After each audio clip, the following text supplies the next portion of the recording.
दर्द और बुखार को दूर करने वाली गोली इबुप्रोफेन हर घर में एक अहम दवाई का दर्जा हासिल कर चुकी है। ताहम जब इसकी तासीर की बात की जाए तो मर्दों के मुकाबले में खवातीन पर इसका असर कम होता है।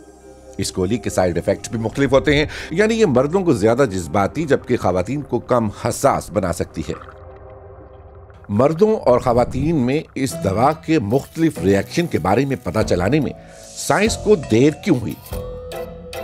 वजह यह बनी कि खवातीन पर इस दवा के असरात का जायजा ही नहीं लिया गया था। 1950 और 60 की दिहाइयों में हजारों बच्चे माजूर पैदा हुए। वजह हमला खवातीन में थैलेडोमाइड नामी दवा का बड़े पैमाने पर इस्तेमाल था। 70 की दिहाई में बहुत से ममालिक ने खवातीन को नई अद्वियात के क्लिनिकल ट्रायल्स में शामिल ना करने का मशवरा दिया था ताकि ऐसी खवातीन को खतरात से बचाया जा सके जो हामला हैं या फैमिली प्लानिंग कर रही हैं। एक बड़ी दवासाज कंपनी के लिए आसान तरक्की। खवातीन के हार्मोन्स में उतार चढ़ाव होता रहता है, इसलिए इनमें मुख्तलिफ अद्वियात के रिएक्शन भी बदलते रहते हैं। खवातीन को क्लिनिकल ट्रायल्स से निकाल देना यूं फार्मा कंपनियों के लिए एक खुशकुन पेशरफ्त हुई।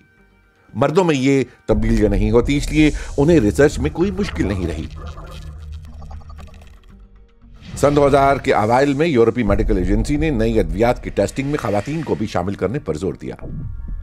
यूरोपीय मेडिकल एजेंसी के मुतालबात सुने गए और अब यूरोप में अद्वियात की टेस्टिंग में मर्दों के तनासुब और बीमारियों के इकसाम के हवाले से 10 से 80% नुमाइंदगी खवातीन की भी होती है।